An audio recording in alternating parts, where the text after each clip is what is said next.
And to have the ability to lead the men and women of ICE, to me, has been the greatest honor, because I've been there through the good and the bad, and a lot of times we had some bad times, but now we're actually allowed to do our job.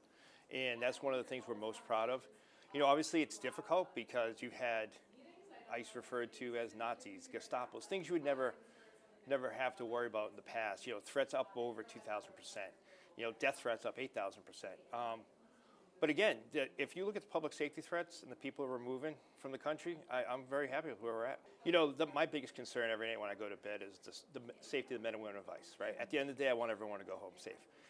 That includes the individual we arrest to the protesters we're dealing with now. No one ever wants to have the violence we're having.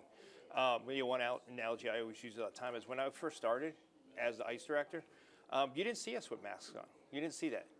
But then the death threats increased, families being doxxed increased, the assaults, the rammings. So it's difficult. It's hard to keep a workforce motivated when you have such a polarized, opposite viewpoint that just view you again as the worst of the worst, Gestapos, when they view you as the criminals, but you have people on the other side to support what you're doing. It's really making sure the men and women of ICE are safe, and we just remain focused on the President's mission to make America safe.